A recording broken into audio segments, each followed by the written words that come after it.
Baik, tema kita hari ini adalah kantorku surgaku. Ini masih ada kaitannya dengan apa yang kita baca. Kalau kemarin dalam surah Ibrahim telah disebutkan oleh Allah Subhanahu wa taala, wa in ta'adzana rabbukum la in syakartum la azidannakum wa la in kafartum inna adzabi lasyadid. Bahwa sungguh Allah akan senantiasa memberikan atau menambahkan berbagai macam bentuk nikmat kepada siapa saja yang mampu untuk mensyukuri nikmat-nikmat yang Allah berikan kepadanya. Dan sebaliknya, jika kemudian justru dengan nikmat yang Allah berikan tersebut menjadikan kita kufur terhadap berbagai macam nikmat yang telah Allah berikan, maka tidak main-main Allah akan memberikan kepada kita semua yang namanya syadid. Apa itu syadid? Syadid itu adalah siksaan yang amat sangat pedih yang diberikan kepada hambanya yang senantiasa tidak mensyukuri setiap nikmat yang telah Allah berikan. Maka hari ini akan coba kita ulas bagaimana agar kemudian kantor yang kita sama-sama cintai ini, tempat di mana kita mencari rezeki, tempat di mana Allah wasilahkan kepada kita semua untuk berkarya dan insya Allah bisa menghidupi atau menafkahi anak istri kita, agar benar-benar menjadi surga.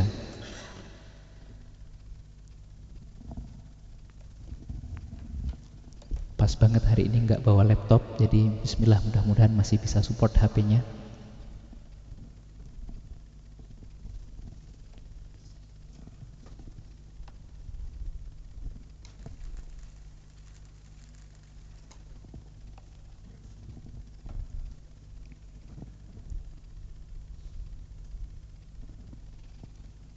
Kantorku adalah surgaku. Coba kita akan renungkan surga itu sebenarnya seperti apa sih dan untuk siapa? Dalam banyak ayat dalam Al-Quran bahkan disebutkan bahwa jannatun tajri min tahtiha al-anharu khalidina fiha abada. Bahwa surga-surga itu akan senantiasa diberikan kepada hambanya yang senantiasa beriman kepada Allah Subhanahu wa taala. Gambaran surga itu adalah di mana di dalamnya itu semua keindahan ada. Gambaran surga itu adalah di mana di dalamnya itu tidak ada rasa sedih dan kecewa. Jadi hanya ada kebahagiaan. Maka definisi surga itu adalah tempat balasan tertinggi yang Allah siapkan untuk hambanya yang senantiasa menjaga keimanannya, kemudian taat kepada Allah Subhanahu wa taala dan Rasulnya, dan istiqomah dalam amal kebaikan. Ini definisi daripada surga. Lalu apakah hari ini kita seperti ini? Kita sering bekerja setengah mati hanya untuk mendapatkan gaji, tapi hanya setengah hati untuk mengejar ridho ilahi. Padahal segala sesuatu pasti akan pergi, entah dipensiunkan atau pensiun sendiri. Segala sesuatu itu pasti akan pergi, entah itu dipensiunkan atau pensiun sendiri. Dan perlu kita ingat, semua kita akan kembali kepada Allah Subhanahu wa taala, dan hanya kepada Allah kita semua akan kembali. Maka apakah kita seperti ini hari ini? Kita ini sering bekerja setengah mati hanya untuk mendapatkan gaji, tapi setengah hati untuk mengejar ridho ilahi. Padahal setiap kita pasti akan pergi dan hanya kepada Allah kelak kita akan kembali. Lalu bagaimana kemudian kita ingin menjadikan kantor kita menjadi surga? Padahal surga itu diperuntukkan hanya untuk orang yang taat, orang yang beriman, orang yang selalu beramal soleh. Lalu apa kaitannya dengan kantor? Apakah benar kantor itu bisa menjadi surga bagi kita? Oh, ternyata kita lihat dulu ciri-ciri surga itu bagaimana. Ciri surga yang pertama yang tidak terbantahkan adalah kekal abadi. Di sana tidak ada kematian, tidak ada tua, dan juga tidak ada akhir. Itu surga. Jadi kekal abadi, tidak ada kematian, tidak ada tua, dan tidak ada akhir. Kemudian ciri yang selanjutnya adalah penuh ketenangan, tidak ada permusuhan. Nah, ini nanti bisa kita kaitkan dengan kondisi kantor kita. Kantor itu akan menjadi surga apabila apa? Penuh dengan ketenangan, tidak ada permusuhan, tidak ada konflik, tidak ada kata-kata yang menyakitkan. Kemudian ciri selanjutnya adalah penuh keindahan, digambarkan dengan sungai-sungai, bahkan sungai susu lah bahasanya kalau di dalam banyak ayat itu. Madu, khamr yang tidak memabukkan, dan juga air yang sangat jernih. Kemudian ciri-ciri selanjutnya adalah kemuliaan penghuni, pakaian dari sutra, perhiasan emas, istana dari mutiara, dan lain sebagainya. Pokoknya apapun yang indah-indah itu adanya di surganya Allah Subhanahu wa ta'ala. Bahkan nikmat spiritual tertinggi yaitu ridha Allah dan juga kedekatan dengan Allah Subhanahu wa ta'ala. Bahkan disebutkan dalam surah Al-Kahfi di ayat yang ke-110 bahwasanya barang siapa yang kemudian ingin berjumpa dengan perjumpaan yang baik kepada Allah Subhanahu wa ta'ala, falyamal amalan salihan wala yusyrik bi'ibadati rabbih hada. Tidak boleh kemudian dalam bekerja kita hanya bekerja saja tapi kemudian melupakan Allah Subhanahu wa ta'ala. Kalau dulu mungkin kata-kata musyrik atau syirik itu menyembah berhala, tapi berhala yang model kekinian itu berbagai macam bentuknya. Ada pekerjaan kita, ada anak istri kita, ada jabatan kita, dan lain sebagainya yang melekat pada diri kita. Itu bisa jadi berhala yang kemudian bisa menghalangi untuk kita mendapatkan keridhaan Allah Subhanahu wa ta'ala. Maka bisa jadi kita terlalu mementingkan pekerjaan kita sampai lupa dengan Allah Subhanahu wa ta'ala. Kita beralasan mencari rezeki, akan tetapi sampai lupa siapa yang kemudian memberikan rezeki, itu Allah Subhanahu wa ta'ala. Bisa jadi itulah kemusyrikan dalam bentuk kekinian. Maka mari coba kita renungkan bagaimana kita kemudian menjadikan kantor ini menjadi surga kalau kita jauh dari Allah Subhanahu wa ta'ala. Lalu kalau kita sudah tahu bagaimana ciri-cirinya, selanjutnya adalah siapa penghuni surga itu? Kira-kira siapa penghuni surga? Penghuni surga adalah mereka yang beriman kepada Allah dan Rasulnya, yang rajin beramal soleh, berakhlak mulia, sabar dalam ujian, bertaubat ketika jatuh dalam dosa dan juga maksiat. Ini para penghuni surga. Penghuni surga itu adalah mereka yang beriman kepada Allah dan juga beriman kepada Rasulnya, kemudian mereka yang berbanyak amal soleh, berakhlak mulia, sabar dalam setiap ujian, lalu bertaubat ketika jatuh dalam dosa dan maksiat. Allah Subhanahu wa ta'ala berfirman dalam surah Al-Baqarah ayat ke-25, sesungguhnya orang-orang yang beriman dan beramal soleh, bagi mereka surga yang mengalir di bawahnya sungai-sungai. Maka apakah kita layak untuk menjadi penghuni surganya Allah Subhanahu wa ta'ala? Mari kita berkaca pada diri kita. Apakah kita termasuk orang yang taat kepada Allah Subhanahu wa ta'ala? Apakah kita termasuk orang yang selalu beramal soleh? Ataukah kita hamba yang senantiasa sabar ketika diuji oleh Allah Subhanahu wa ta'ala dengan berbagai macam ujian dan lain sebagainya, sehingga kita layak untuk menghuni surganya Allah Subhanahu wa ta'ala. Hari ini banyak yang kemudian mempercayai dan meyakini bahwa surga itu ada, tetapi terhadap kebaikan dia tidak bersegera. Dan banyak yang meyakini bahwa hari ini tuh neraka itu benar-benar nyata dan ada, akan tetapi dalam kehidupan atau kesehariannya masih membuat Allah murka. Ini kita yang mana? Hari ini banyak yang percaya bahwa surga itu ada, tetapi terhadap kebaikan mereka tidak bersegera, dan meyakini bahwa neraka itu juga nyata, akan tetapi mereka justru hari-harinya diisi dengan perbuatan-perbuatan yang menjadikan Allah murka. Na'udzubillah min dzalik. Maka mari kita coba lihat apakah di kantor kita, kantor ini bisa kita jadikan surga pelan-pelan. Surga itu bukan hanya tempat, tetapi tujuan jiwa. Jadi surga itu bukan sekedar tempat, akan tetapi tujuan jiwa. Ia menjadi simbol harapan, keteguhan iman, dan makna tertinggi dari perjalanan hidup seorang manusia.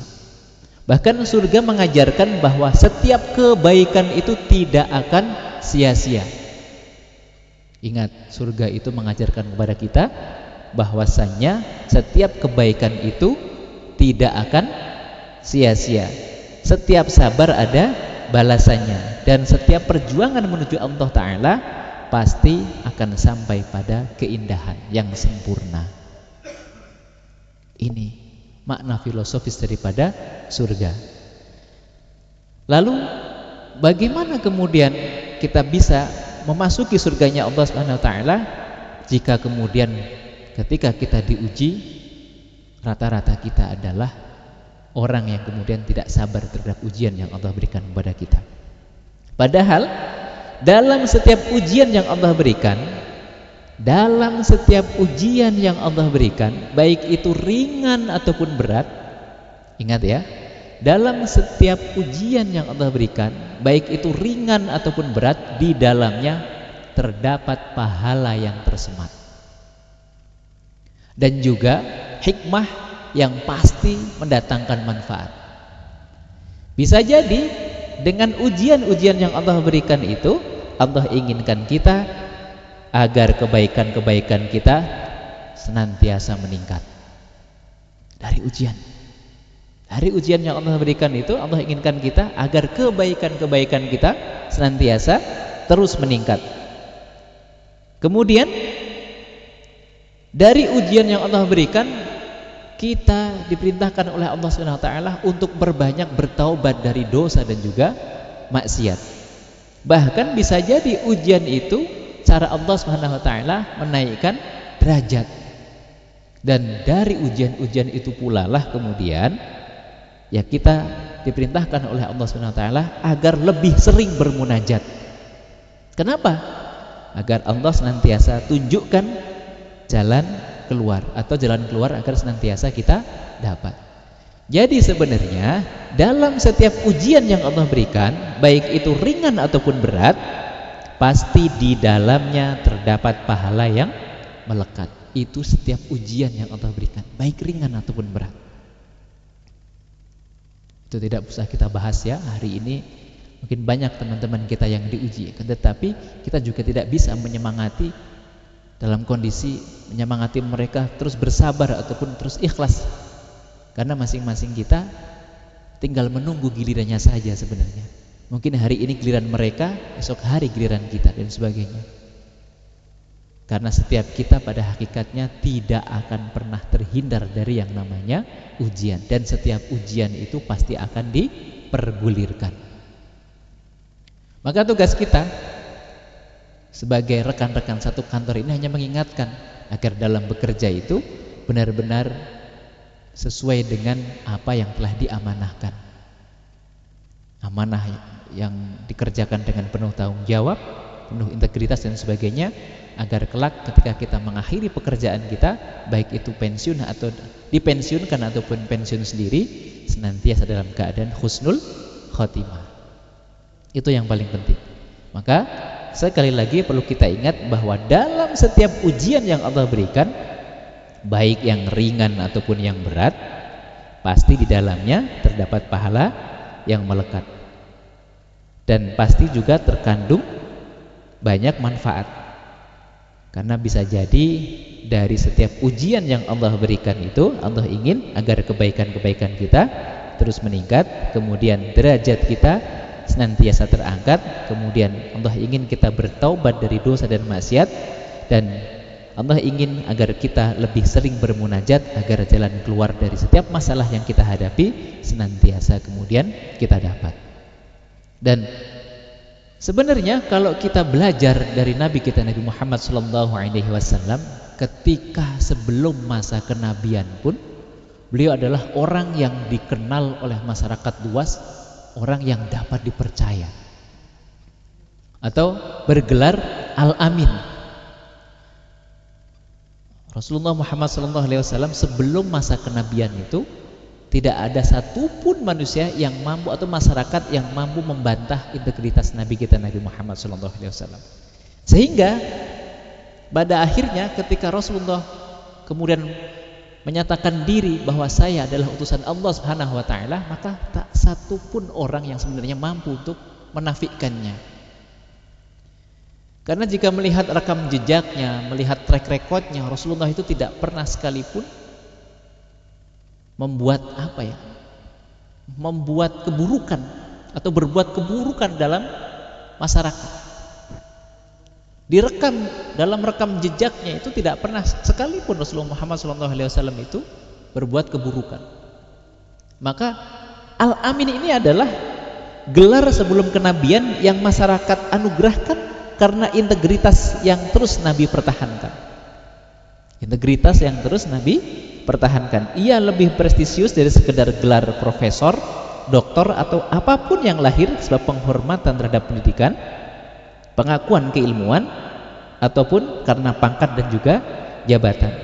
Yang pasti dari apa yang kemudian bisa kita dapatkan dari gelar yang masyarakat sematkan kepada baginda kita Nabi Muhammad SAW ini, setinggi apapun raihan gelar yang kita dapatkan akan terasa sia-sia, atau bahkan pangkat jabatan yang kita dapatkan akan terasa sia-sia jika tidak mendatangkan kebermanfaatan dan bukan keridhaan Allah yang kemudian kita jadikan tujuan.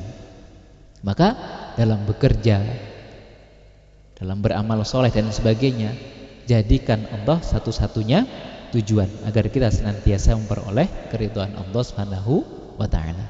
Kantorku adalah surgaku.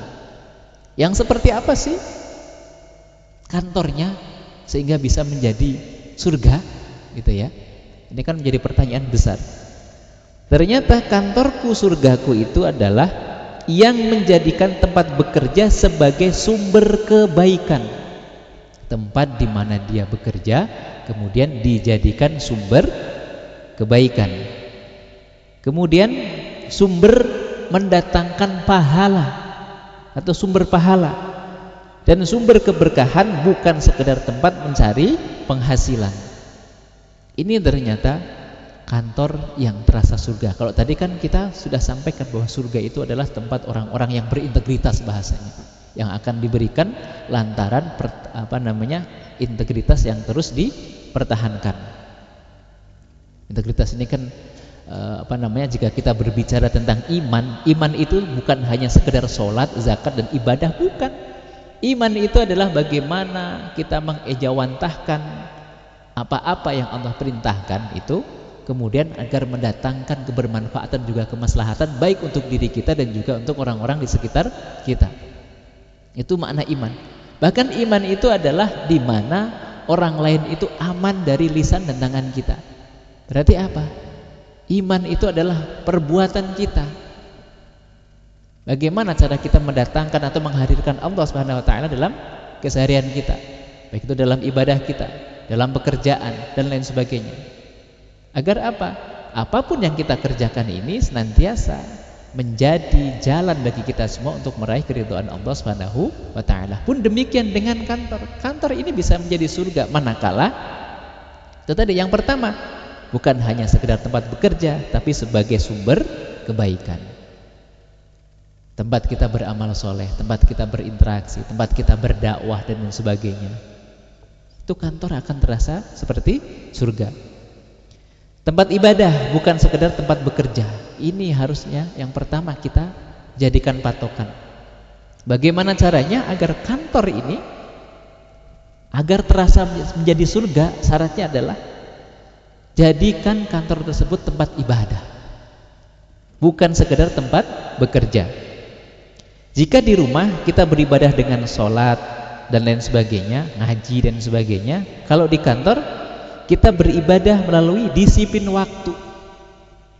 Disiplin waktu ini juga bagian dari ibadah. Kemudian beribadah dengan kejujuran. Tadi disiplin waktu. Kemudian yang kedua beribadah dengan kejujuran. Kemudian yang ketiga beribadah dengan bertanggung jawab terhadap pekerjaan kita. Dan yang keempat memberikan sebaik-baik pelayanan dengan niat kebaikan. Jadi cara beribadah kita ketika kita sudah sampai Di tempat di mana kita bekerja, yang pertama adalah disiplin waktu. Itu juga bagian dari beribadah. Kemudian beribadah dengan kejujuran kita, beribadah dengan tanggung jawab kita, beribadah dengan apapun kontribusi yang bisa kita berikan, kontribusi terbaik yang bisa kita berikan untuk tempat kita bekerja. Maka setiap tugas menjadi pahala ketika diniatkan sebagai bagian dari ibadah. Setiap tugas yang diberikan lalu kemudian kita selesaikan tanpa kemudian mengesampingkan perintah Tuhan, itulah yang kemudian akan mendatangkan keberkahan, dan itu yang dicatat oleh Allah Subhanahu wa taala menjadi amal ibadah. Ingat ya, sekali lagi, jangan sampai kemudian hari ini kita bekerja setengah mati hanya untuk mendapat gaji, tapi setengah hati untuk mengejar ridha ilahi. Segala sesuatu di dunia ini pasti akan pergi, dan hanya kepada Allah Subhanahu wa taala kelak semua kita akan kembali. Ingat. Kemudian kantorku menjadi surgaku manakala menjadi tempat menebar akhlak dan juga kebaikan. Kalau tadi dijadikan tempat ibadah, cara beribadah kita dengan disiplin, dengan bertanggung jawab, kemudian dengan kejujuran, dan juga memberikan pelayanan terbaik untuk kantor kita dan juga para nasabah kita. Kemudian tempat untuk menebar akhlak dan juga kebaikan. Kantor menjadi ladang amal di mana seseorang dapat menjaga lisan. Nah, ini juga penting bagi kita. Jadi kalau di kantor itu juga kita perlu mencari circle yang benar-benar bisa mendekatkan diri kita kepada Allah Subhanahu wa taala, dan juga mencari circle yang mampu menjauhkan diri kita dari murka Allah Subhanahu wa taala. Tidak semua circle itu baik. Dan circle itu kadang-kadang banyak yang menormalisasi dosa yang terselip, maka tinggalkan. Meskipun dosa kecil yang terselip, pada akhirnya nanti circle itu menjadi tempat bergosip. Selanjutnya tempat untuk mengadu nasib. Diadu nasibnya. Perbandingan nasib, bukan perbandingan nasab. Bisa jadi perbandingan nasab dan juga perbandingan nasib. Jadi kita harus benar-benar mencari circle yang mampu mendekatkan diri kita kepada Allah Subhanahu wa taala. Karena teman kita kadang-kadang juga yang mampu menjerumuskan kita ke dalam kesesatan dan juga kejahatan. Hati-hati. Kita sudah berusaha semaksimal mungkin nih jadi orang yang jujur, orang yang bertanggung jawab, orang yang berintegritas dan sebagainya. Akan tetapi ternyata kita berada di circle yang salah.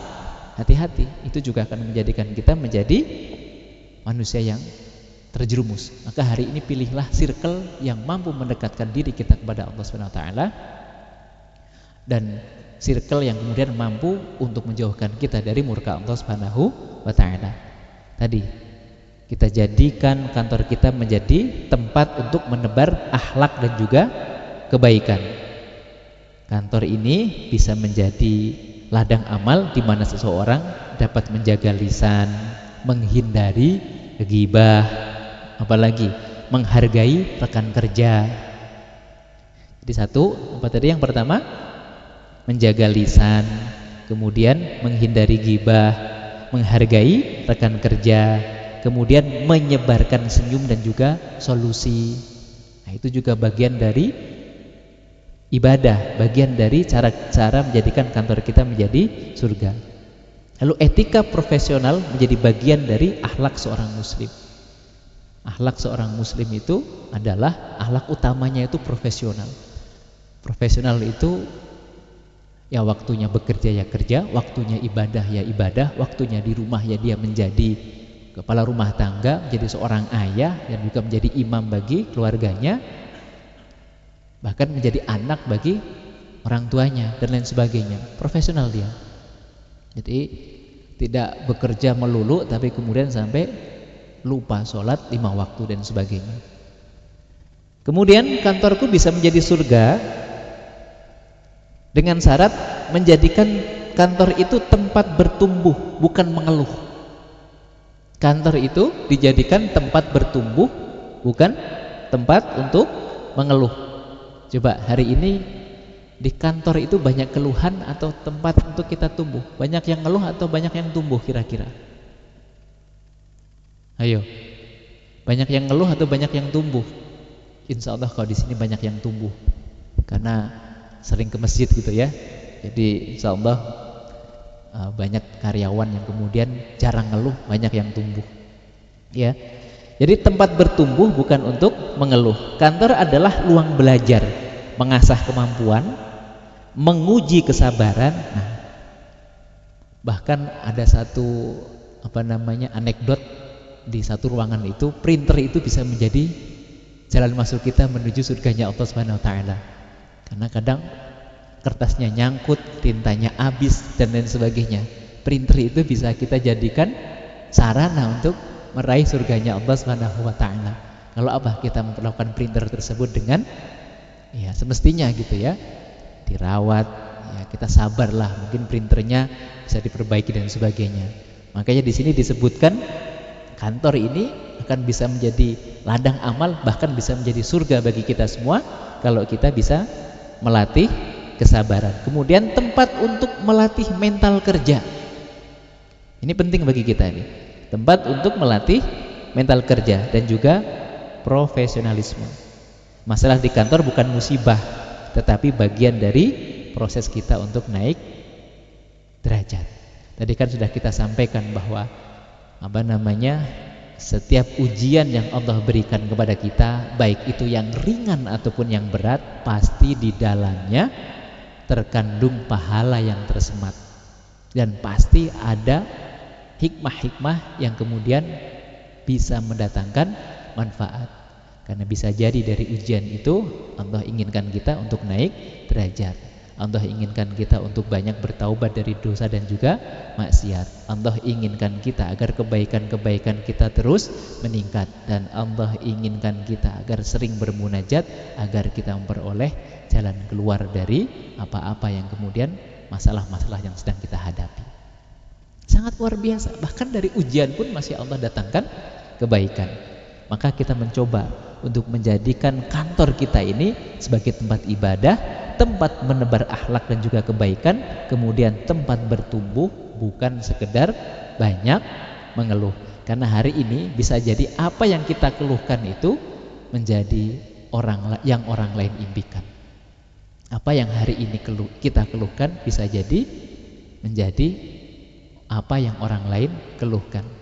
Bahkan pekerjaan kita yang banyak itu bisa menjadi impian para pengangguran. Anak kita yang banyak, mohon maaf, kadang-kadang itu juga menjadi impian orang yang belum diberikan keturunan. Rumah kita yang sempit hari ini itu juga bagian menjadi impian dari orang-orang yang masih tinggal di kontrakan dan lain sebagainya. Maka perbanyaklah bersyukur atas apa yang telah Allah berikan kepada kita. Karena tadi janji Allah SWT, barang siapa yang kemudian memperbanyak syukurnya akan pula ditambahkan banyak nikmat kepadanya. Dan barang siapa yang kemudian kufur terhadap nikmat Allah SWT, bukan lagi dikurangi nikmatnya, akan tetapi akan diberikan azab yang sangat amat pedih. Maka hari ini sekali lagi jangan sampai kemudian kita membandingkan ujian kita dengan ujian orang lain. Karena masing-masing kita itu ujiannya telah senantiasa Allah sesuaikan kemampuannya. Ada yang hari ini mungkin selesai atau ujiannya telah usai, tapi ada juga yang ujiannya baru mulai. Yang pasti jika itu ujiannya kebaikan dan ujiannya kebahagiaan, jangan sampai kemudian kita menjadi hamba yang lalai dan juga hamba yang santai. Pun demikian jika ujiannya ujian kesulitan, ujian kepedihan dan juga kesedihan, jangan sampai kemudian menjadikan kita hamba yang lemah dan lunglai. Karena pada prinsipnya pada ujian-ujian yang Allah semai atau ujian-ujian yang telah musibah yang telah Allah semai itu pasti di dalamnya ada pahala yang bisa kita tuai. Dan hanya siapa saja yang mampu bersabar dan juga ikhlas, itulah yang akan menjadi hamba yang bernilai. Maka sekali lagi jangan pernah membandingkan ujian kita dengan ujian orang lain. Kemudian selanjutnya Kantor itu akan senantiasa menjadi surga manakala kita jadikan sumber rezeki yang halal dan juga berkah. Menjadi sumber rezeki yang halal dan juga berkah. Hati-hati. Kadang-kadang memang kalau kita perhatikan, penghasilan yang kita dapatkan dari cara yang baik dan benar itu memang kadang-kadang belum sesuai dengan apa yang kita harapkan. Kan tetapi ingat, bisa jadi di dalamnya mendatangkan ketenangan hati dan juga pikiran. Bahkan kadang-kadang pekerjaan yang kita kerjakan dengan niat yang tulus dan juga lurus memang tidak bisa menjadikan kita atau mendatangkan sukses yang instan. Akan tetapi minimal bisa menghindarkan kita dari berbagai macam tekanan. Karena memang dunia ini nggak perlu tahu apa yang kita kerjakan. Yang pasti gimana caranya, Allah itu tahu. Jika kita senantiasa berusaha agar tidak ada orang lain yang kemudian kita rugikan. Karena memang hidup ini bukan sekedar seberapa banyak yang kita dapatkan, tapi nyamannya hidup itu dari halal dan haram yang terus kita perhatikan. Ini yang kemudian wajib kita pertahankan. Jadi jadikan kantor kita menjadi sumber rezeki yang halal dan juga berkah. Dengan bekerja baik dan benar, kantor menjadi pintu Allah memberikan rezeki yang halal, berkah, dan juga bermanfaat bagi keluarga dan juga umat tentunya. Tapi bukan hanya gaji, tetapi ketenangan karena bekerja dengan cara yang Allah ridho. Ingat, sering kita sampaikan bahwa yang halal itu tidak akan pernah meninggalkan sesal. Dan apapun yang kita dapatkan dengan atau menghindarkan diri kita dari yang haram itu pasti akan menjadikan hidup kita tentram. Ingat ya, yang halal itu tidak akan pernah meninggalkan sesal, dan menghindarkan diri kita dari yang haram itu akan menjadikan hidup kita tentram.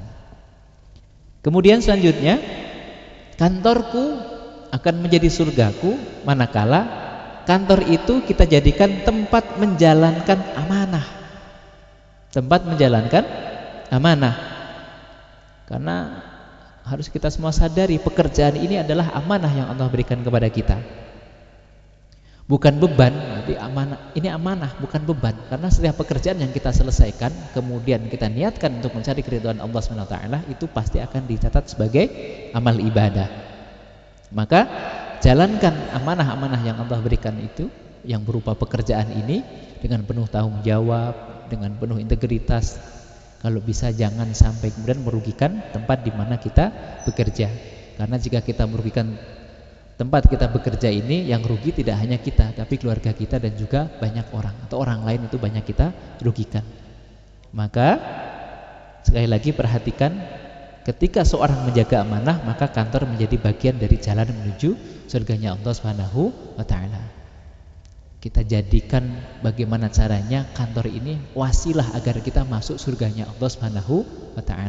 Tadi kan sudah kita sampaikan bahwa ciri-ciri daripada penghuni surganya Allah SWT itu adalah orang yang senantiasa menjaga keimanannya, orang yang bekerja dengan penuh amanah, orang yang bekerja dengan kejujuran, orang yang bekerja dengan kedisiplinan, dan tentunya setiap pekerjaannya tidak melalaikan dirinya dari mengingat Allah SWT. Kemudian yang terakhir, Allah berfirman, sesungguhnya Allah menyukai orang-orang yang bekerja dengan profesional atau ihsan. Ihsan itu adalah profesional. Dan perlu kita semua sadari bahwa pasrah, ketika kita sudah berikhtiar secara maksimal, itu jalan terakhir adalah tawakal. Tawakal itu adalah berserah diri kepada Allah SWT atau pasrah. Pasrah itu bukan berarti berhenti berjuang. Ingat ya, pasrah itu bukan berarti berhenti berjuang, tapi terus memelihara semangat agar tidak patah arang ketika sedang memaksimalkan setiap peluang. Karena dia meyakini bahwa hidup ini bukan sekedar menang atau kalah menang, susah senang, tapi juga tentang lapang dan juga tenang. Kemudian dalam setiap apapun yang kita kerjakan, dalam bekerja atau dalam pekerjaan ini, dalam hidup ini, sediakan ruang ikhlas untuk setiap sesuatu yang sedang dan akan kita rencanakan. Ingat, ini yang paling penting.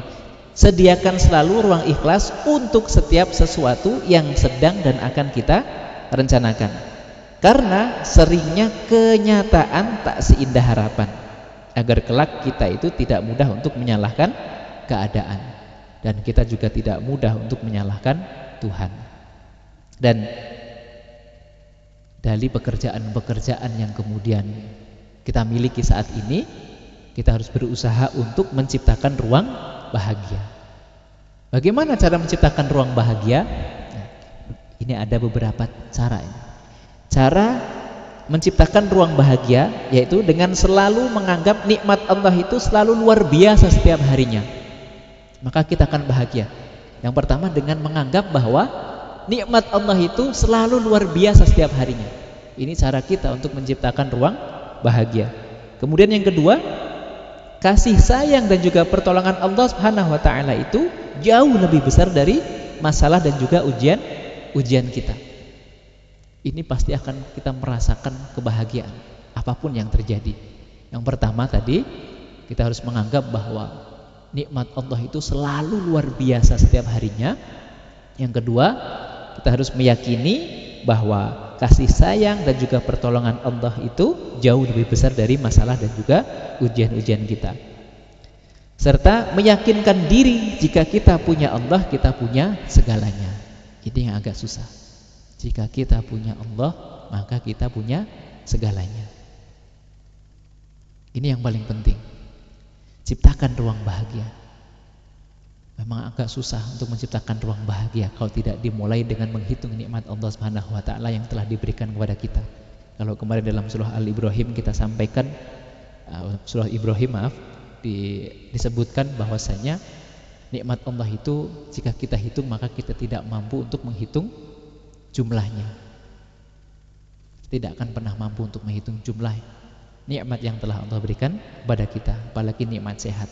Makanya kemudian nanti setiap kita akan dimintai pertanggungjawaban untuk apa nikmat-nikmat yang telah Allah berikan itu kita pergunakan di dunia atau selama hidup kita. Maka kemudian dengan kesungguhan, nah, ini penting juga dalam bekerja ini harus disertai dengan kesungguh-sungguhan. Karena apa? Dengan kesungguhan yang jauh bisa Allah dekatkan, yang sulit bisa Allah mudahkan, derita bisa terganti dengan kemuliaan dan juga kebahagiaan. Maka bersungguh-sungguhlah dalam apapun yang kita ingin dan juga kita harapkan, dan sertakan kepasrahan agar Allah berkenan memberikan jalan. Ini yang paling penting. Dan hari ini untuk menyemangati kita, yang bertahan dan terpilih belum tentu yang terbaik, yang tersingkir belum tentu yang terburuk. Yang pasti kebaikan dari Allah itu akan hadir dengan berbagai macam bentuk. Meskipun terkadang hidup ini seolah dibuat remuk, tapi jangan sampai kemudian menjadikan kita putus asa dan semakin terpuruk. Tetap semangat menjaga asa tentunya, dan yakinkan diri bahwa dalam setiap sabar dan ikhlas manisnya hidup dapat kita reguk, dan pertolongan Allah hadir pada hati dan pikiran yang apapun kondisinya tetap sejuk. Mudah-mudahan yang sedikit ini senantiasa mendatangkan manfaat untuk kita semua, dan mari sama-sama kita berusaha semaksimal mungkin agar apapun pekerjaan kita, apapun profesi kita, minimal dengan profesi itu menjadikan kita masuk surganya Allah Subhanahu wa taala. Maka dalam setiap pekerjaan kita hadirkan Allah Subhanahu wa taala dengan cara apa? Selalu banyak mengingat Allah Subhanahu wa taala dalam pekerjaan kita, dan niatkan apapun yang kita kerjakan itu dalam rangka untuk mendapatkan ridho dan juga keberkahan dari Allah Subhanahu wa taala. Dan jangan lupa setiap apapun yang kita rencanakan itu harus kita sertai dengan tawakal ataupun kepasrahan, agar Allah berkenan kemudian memberikan sebaik-baik pertolongan kepada kita. Dan mudah-mudahan sekali lagi pertolongan Allah itu selalu menyertai kita semua, yang senantiasa di dalam hatinya, di dalam dirinya ada kepasrahan, ada kesabaran dan juga keikhlasan. Al-Hadiniyah Al-Fatihah. A'udzubillahi minasyaitonir rajim. Bismillahirrahmanirrahim. Alhamdulillahirabbil alamin arrahmanir rahim maliki yaumiddin. Iyyaka na'budu wa iyyaka nasta'in ihdinas siratal mustaqim siratal ladzina an'amta 'alaihim ghairil maghdubi 'alaihim waladdallin. Amin. Allahumma salli wa sallim ala sayyidina Muhammadin bi sahabati Rasulillah ajma'in. Wa'fu anna ya karim, wa'fu anna rahim rahmatika ya arhamar rahimin. Rabbana zalamna anfusana wa illam taghfir lana wa tarhamna lanakunanna minal khasirin. Rabbana la tada' lana dhanban illa ghafartah wa la hamman illa farajtah wa la daynan illa qadaitah wa la maridan illa syafaitah wa la hajatan min hawaijid dunya wal akhirah illa qadaitaha ya arhamar rahimin. Rabbana atina fid dunya hasanah wa fil akhirati hasanah wa qina adzabannar walhamdulillahirabbil alamin. Terakhir, kantorku surgaku adalah keadaan hati yang menjadikan pekerjaan sebagai ibadah, kemudian lingkungan kerja sebagai ladang pahala, dan tanggung jawab sebagai jalan menuju ridha Allah Subhanahu wa taala. Demikian, assalamualaikum warahmatullahi wabarakatuh.